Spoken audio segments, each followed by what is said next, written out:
Yes, you caught me. I am going to do a series of these. I'm waiting in the parking lot for my kid. So I'm going to do a series of these and we'll cover multiple things here. This is Found Out Friday, and I want to be able to bring you what we're kind of doing. What I'm doing is I'm kind of building a bridge for you to take an inventory to see if in fact you are having multiple symptoms of a sleep breathing disorder or sleep disordered breathing, whichever way you choose to say it.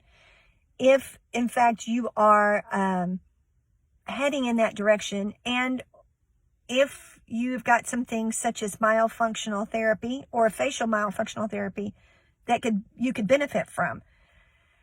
This is a pandemic. Sleep disordered breathing is a huge, huge area. And I am just wanting to make you aware. I think there are a lot of people that struggle with this. As a matter of fact, I saw a statistic the other day that 80% of the population does not breathe properly. 80%. Are you part of that? If so, you are not getting the benefit of God making your body to restore itself at night. You're not getting restored. You are waking up horribly sore. All of these things have started compounding, and you're attributing it to aging. It might not be aging. It might be sleep disordered breathing. It might be the fact that you have a tongue tie and can't put it where your tongue is supposed to go. More to come. I want you to continue with your inventory. I hope that you're taking notes. That would kind of be cool if you started going, oh, that I do that. Oh, that struggle, that hit. Okay, so that's where we are. You don't have to have all of these. And even if you had some, that doesn't necessarily mean you absolutely have sleep disordered breathing. But what does it mean? It means that your risk is high. Okay, so today what I want to talk about is your past. It's your health history. It's your childhood. It's your growing up. So how many of you were breastfed? Now, I want to tell you right away, both of my children were breastfed, and both of mine struggle with disordered breathing. Okay, so it's not a for sure. What I realize now is that they compensated. Okay, I was accused as a kid. I was accused when my kids were small of not having very much fat in my breast milk. Okay, I didn't have much fat, therefore my kids were never, roly with all the rubber bands, Michelin tires that, stacked on their legs and their arms. What I now know is that they both have a tongue tie. They both weren't able to suck adequately, even though they were getting enough to live, but they weren't getting enough to thrive in that particular sense. And they struggle today. And so, how many of you, how about that? How many of you nursed and still had fairly thin babies? How many of you were nursed and you didn't get real fat? Okay.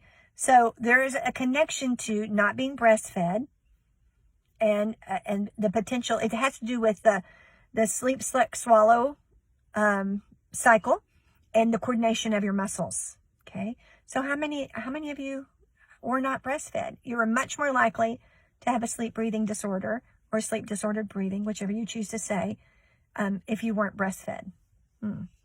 My generation was not breastfed at all, typically. How many of you sucked your thumb? How many sucked? Okay. People are like, oh, yeah, I've heard that before. Okay, guess what? My son's palate looks like it was, he sucked his thumb all the time, and he never did. That's because he was mouth breathing, and his palate didn't form that nice, rounded, flat area. His palate goes like this. Just like, it's almost a V. He's breathing through his mouth. His tongue, because it's tied, didn't flatten out his palate like this. Oh, which leads me to another thing. How many of you struggle with sinus issues? Do you constantly have sniffly noses, never able to breathe?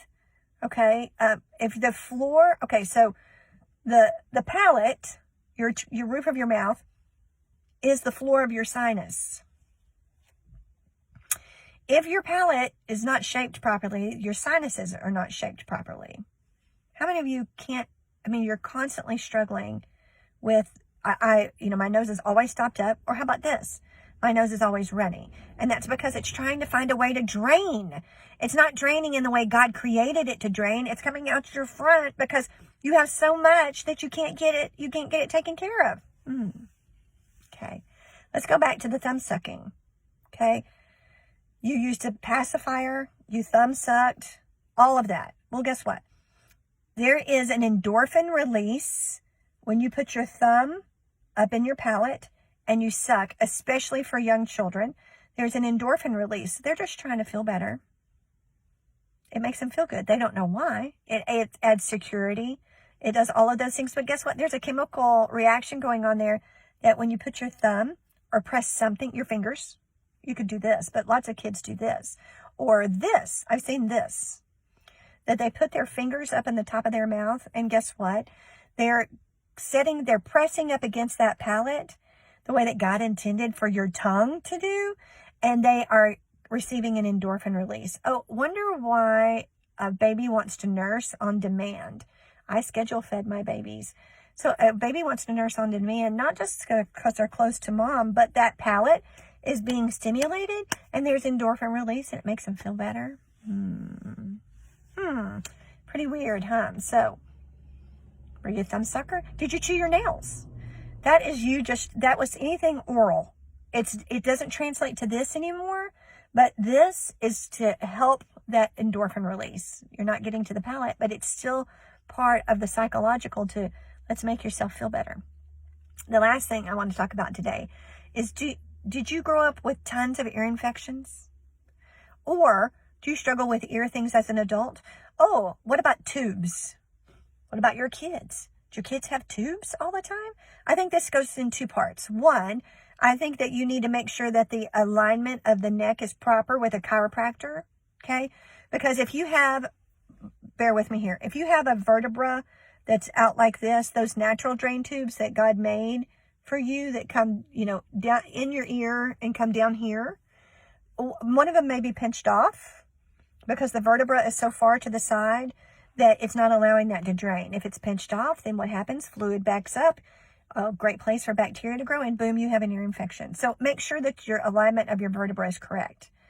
But also, did you know, especially as a baby, that your natural drain tubes here, guess what?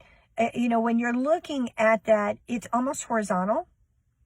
The tongue serves as a way to keep, if your tongue is moving backwards, the way it's supposed to down your throat, it is going to help drain that tube. If when you breathe and if when you swallow, your tongue thrusts forward, probably because it's tied, but your tongue thrusts forward, you're not getting that drainage, and you get earaches all the time. Your kid had to have tubes. You had to have tubes.